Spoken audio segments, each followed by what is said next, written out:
سوچیے کل قیامت کے روز ہمارا کتنا افسوس ہوگا ہم کو اس بات پر کہ ہم نے نمازیں تو پڑھی، روزے بھی رکھے، ساری عبادات کی، لیکن ہمارا کنیکشن جو ہے اللہ تعالیٰ سے وہ اسٹرانگ نہیں تھا، وہ مضبوط نہیں تھا. اس لیے ہم اللہ تعالیٰ سے وہ بات چیت نہیں کر سکے، اسی لیے وہ خشوع پیدا نہیں ہوئی ہماری نماز میں. جب قرآن ہم پڑھ رہے ہیں تو جیسے مانو اللہ تعالیٰ ہم سے بات کر رہا ہو. ہم جب دعا کر رہے ہیں، ہم جب نماز پڑھ رہے ہیں تو ہم اللہ تعالیٰ سے بات کر رہے ہیں. السلام علیکم ورحمۃ اللہ وبرکاتہ.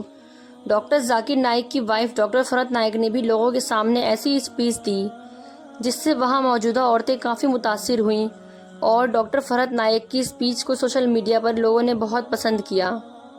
انہوں نے اپنے بیان میں سب سے پہلے یہ بتایا کہ یہاں جتنی بھی بہنیں بیٹھی ہیں اور ہم سبھی 5 وقت کی نماز ادا تو کرتے ہیں، پر ہماری نمازوں میں خشوع نہیں ہوتی. دین کے عملی ارکان میں سب سے اہم رکن نماز ہے، اور نماز میں خشوع اختیار کرنا شریعت کا حکم ہے. شیطان کی سب سے بڑی کوشش یہی رہی ہے کہ لوگوں کو باخشوع نماز سے دور کر دے، تاکہ لوگ ایک طرف سے اس عبادت کی لذت سے محروم ہو جائے اور دوسری طرف سے اجر و ثواب سے ہاتھ دھو بیٹھے. چونکہ بہت سارے لوگ شیطان کی یہ بات مان چکے ہیں، اور سب سے پہلے زمین سے خشوع کو اٹھایا جائے گا، اور ہم تو آخری زمانے میں آئے ہیں. حضرت حذیفہ رضی اللہ تعالیٰ عنہ کا قول ہے، ہم پر سچ ثابت ہو رہا ہے کہ سب سے پہلے دین میں خشوع کی رخصت ہوگی، اور سب سے آخر میں نماز. ایسا نمازی بھی ہوگا جس میں کوئی بھلائی نظر نہ آئے گی، اور وہ وقت دور نہیں کہ تم مسجد میں جاؤ اور ایک آدمی بھی خشوع کے ساتھ نماز پڑھنے والا ملے. انسان خود اپنے بارے میں بھی محسوس کرتا ہے، اور گرد و پیش کے لوگ بھی شکایت کرتے ہیں کہ نماز میں وسوسے بہت آتے ہیں اور خشوع کی کمی ہے. چنانچہ اس موضوع پر قلم اٹھانے کی ضرورت محسوس ہوئی ہے. اللہ سبحانہ وتعالی کا فرمان ہے، قد افلح المؤمنون الذین هم فی صلاتهم خاشعون. ایسے اہل ایمان یقیناً کامیاب ہو گئے جو اپنی نمازوں میں خشوع اختیار کرتے ہیں. خشوع نام ہے سکون اور اطمینان کا. خشوع ایسی کیفیت کا نام ہے کہ دل عاجزی انکساری کے احساس کے ساتھ رب العالمین کے سامنے کھڑا ہو. حضرت حذیفہ رضی اللہ تعالیٰ عنہ فرمایا کرتے تھے، منافقانہ خشوع سے بچ کر رہو. کسی نے دریافت کیا، منافقانہ خشوع کیا ہوتا ہے؟ فرمایا، جسم پر تو خشوع نظر آئے اور دل خشوع سے فارغ ہو. نماز میں خشوع صرف اس آدمی کو نصیب ہو سکتا ہے جس نے اپنے دل کو نماز کے لیے فارغ کر لیا ہو اور دوسرے سارے کام چھوڑ کر اس میں لگ گیا ہو، اور ہر کام کے مقابلے میں نماز اسے عزیز تر ہو.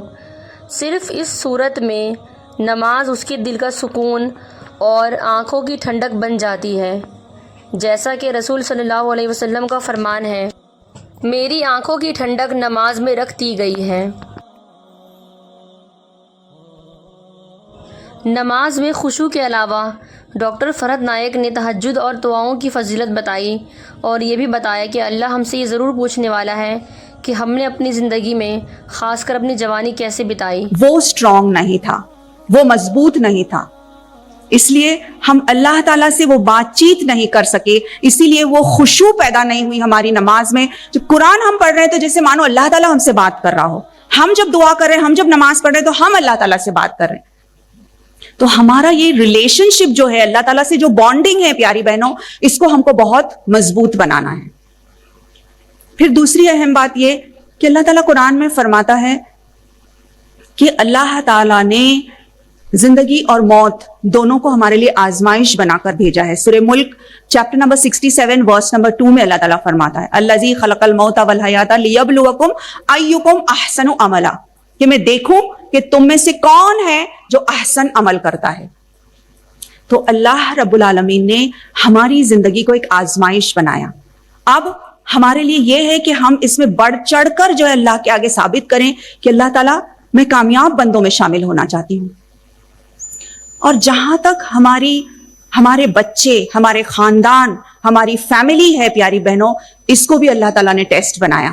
دیکھیے بچوں کے تعلق سے قرآن میں بہت سارے تھیمز ہیں, 3-4 تھیمز جو ہے وہ بہت بیسک ہیں جس کو اللہ تعالیٰ نے بتایا ہے.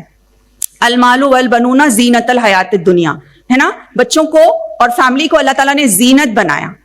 لیکن ساتھ ہی ساتھ اللہ تعالیٰ یہ بھی کہتا ہے کہ فتنہ بھی ہے, یہ مال اور یہ بچے جو ہے ہمارے لیے فتنہ ثابت ہو سکتے ہیں. اسی طرح سے اللہ تعالیٰ یہ بھی کہتا ہے قرآن میں کہ قیامت کے دن ایسا ہوگا کہ یہی مائیں جو اپنے بچوں کو اتنا چاہتی ہیں یہ بالکل دور بھاگیں گی, دور بھاگے گی ان سے کہ اللہ تعالیٰ ان کو قربان کر دو اور میری نجات کر دو. چیپٹر نمبر 70 میں اللہ تعالیٰ فرماتے ہیں کہ اس طرح کا منظر ہوگا کہ مائیں اور جتنے بھی والدین ہیں وہ یہ کہیں گے کہ اللہ تعالیٰ بس ان کو لے لو, ان کو قربان کر دو اور ہماری جو ہے ہمارے لیے سلامتی کا ذریعہ بنا دو. تو اعوذ باللہ پیاری بہنوں, اللہ نہ کرے کہ ایسا وقت آئے, کیونکہ دنیا اور دنیا کی زندگی یہ ساری چیزیں جو ہے یہ اللہ کے نزدیک صرف ایک آزمائش ہے.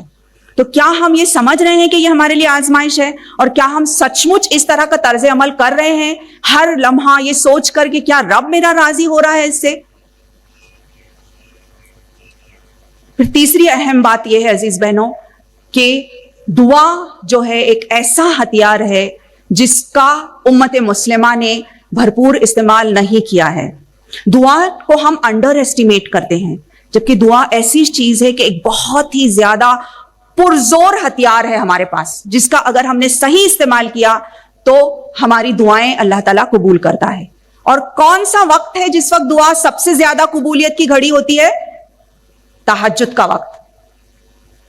تو اس کا اہتمام بھی ہم کریں رات کے ایسے لمحات میں جبکہ اللہ تعالیٰ ہم سے کہتا ہے کہ ہے کوئی جو اٹھے اور میری بارگاہ میں جو بھی مانگنا ہے مانگے. لیکن پیاری بہنوں اس وقت جو ہے ہم اپنی نیند میں اور اپنی جو ہے مصروفیات میں بزی رہتے ہیں.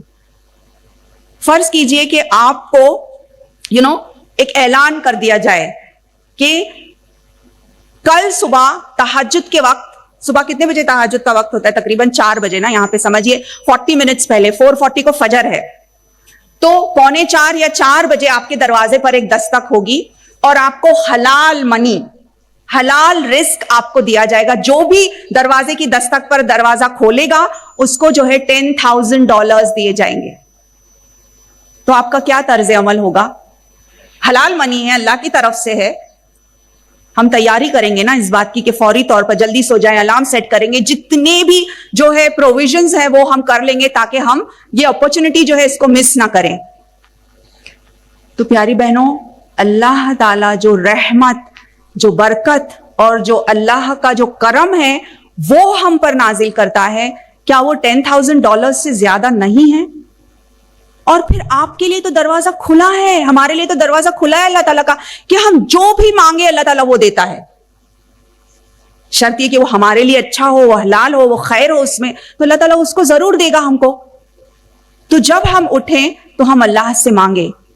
دیکھیے آپ کو اور مجھے آج اللہ تعالیٰ نے خیر عافیت سے رکھا, اس کے لیے آپ کتنی رقم ادا کر سکتے ہیں؟ کیا ٹیگ, کتنی قیمت آپ ادا کریں گے کہ آپ کے بچے اور میرے بچے کو آج کینسر نہیں ہوا ہے؟ الحمدللہ. کتنا ہم کیا ٹیگ کریں گے اس بات کو, کتنی رقم ہم ادا کریں گے اس بات کے لیے کہ الحمدللہ آج آتے وقت ہمارا ایکسیڈنٹ نہیں ہوا اور ہماری فیملی خیر عافیت سے ہے. تو یہ اللہ کا کرم ہی تو ہے. تو $10,000 کے ساتھ ہمارا دماغ چمکنے لگتا ہے, لیکن عافیت, اللہ کی رحمت, اس کی برکت, اس کی ہدایت, ایک معصوم سا بچہ اگر وہ نماز اپنے طور پہ پڑھ رہا ہے تو وہ ماں کتنی خوش ہوتی ہے. وہ ہدایت اس کو کس نے دی؟ اللہ رب العالمین ہی نے دی. تو عزیز بہنوں, تہجد کا وقت جو ہے بہترین وقت ہے جس کا کہ ہم استعمال کریں, اللہ سے دعا کریں, پلاننگ ایسی کریں کہ ہم برابر تہجد کے لیے اٹھنے کی پوری کوشش کریں. اللہ رب العالمین ہم سے ہمارے اوقات کے بارے میں بھی پوچھنے والا ہے.